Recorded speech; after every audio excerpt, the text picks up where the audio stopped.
Bahwa saya sebagai anggota pengurus kata yang indah. Karena apa? Karena selama ini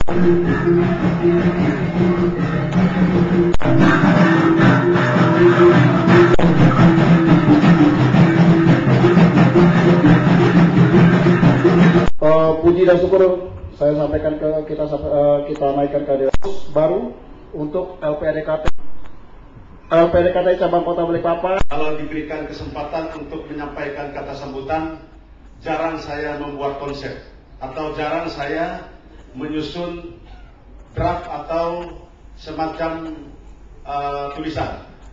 Karena kalau saya terfokus kepada tulisan, akhirnya apa yang saya ingin sampaikan itu tidak terarah. Maksud saya, apa yang keluar dari hati saya, dia mengalir seperti air. Berarti itu tidak ada rekayasa.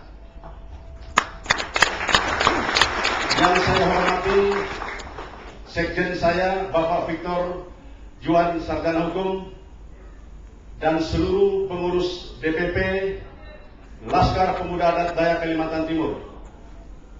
Yang saya hormati Bapak Kapolres atau yang mewakili.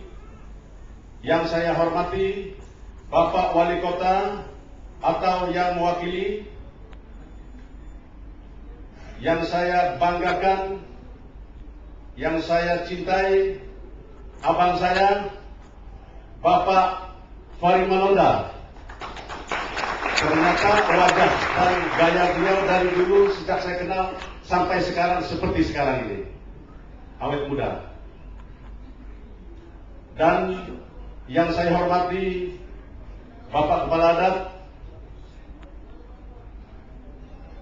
dan yang saya bangga dan yang saya cintai, Bapak Dr. Andis Paris Paulus dan Ibu, dan juga saya banggakan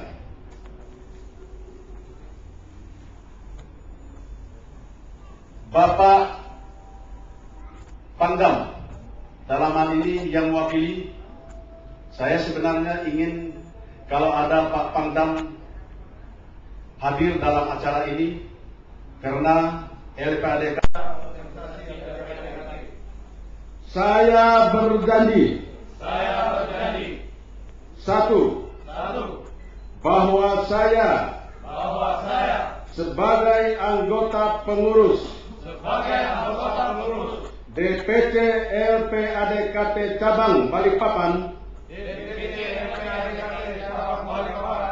dan sebagai warga negara dan sebagai warga negara Kesatuan Republik Indonesia, menjunjung tinggi dan setia kepada Pancasila dan Undang-Undang Dasar 1945. 5. Bahwa saya sebagai anggota pengurus organisasi LPADKT serta bekerja keras untuk kemajuan dengan cabang LPADKT cabang Kota Balikpapan pada hari ini, Balikpapan, tanggal 19 April 2014.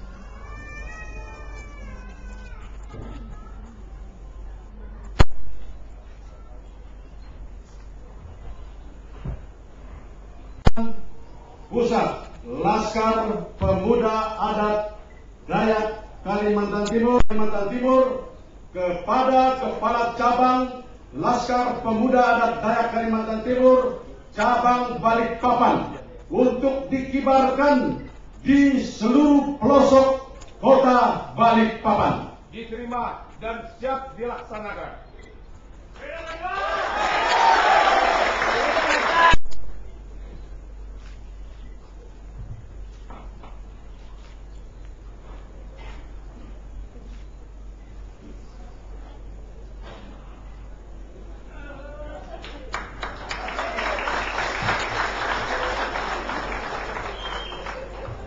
Aplaus sekali lagi untuk DPC Balikpapan. Program ke depan, jadi kita Laskar ini beda dengan ormas lainnya. Dengan ada wakil-wakil ketua bidang, itu berarti kita ingin mengembangkan suatu organisasi yang lebih sehat.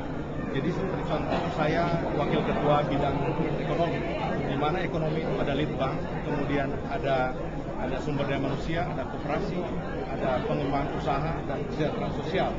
Kemudian di bidang lain itu ada politik dan hukum, kemudian di bidang yang lain itu ada SDM dan juga ada kode etik.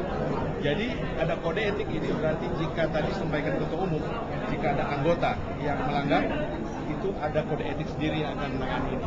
Jadi kita ke depan kita akan kembangkan bidang-bidang ini untuk bisa membangun Laskar kita lebih sehat dan lebih bagus dan lebih profesional.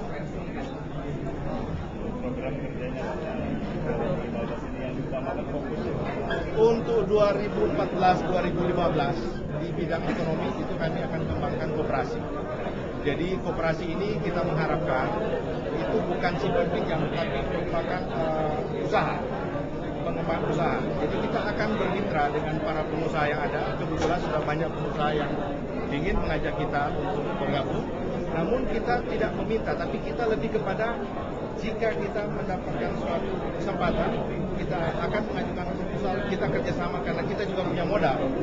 Kemudian kita akan mengolah bisnis itu, sama-sama kita saling menguntungkan, baik terhadap pengusaha maupun bagi organisasi kita. Sejauh ini sudah berjalan nggak Pak? Sejauh ini kita sekarang karena baru terbentuk, tentu kita akan mulai dengan proses setelah musyawarah, kita ada rapat koordinasi semua, penyamaan visi misi kita semua, kemudian kita akan mulai kembangkan kita punya program ini. Jadi kita namanya ada program 5 berjangka, ada jangka pendek, jangka menengah, dan jangka panjang. Dan semua itu diatur dalam suatu program kerja yang sudah harus disepakati oleh ketua. Sehingga kita tidak melaksanakan program itu hanya asal comot. Jadi program yang betul-betul sudah digodok, sudah matang, kemudian kita jalankan. Dan itu melibatkan seluruh anggota Laskar LPADKT cabang Balikpapan.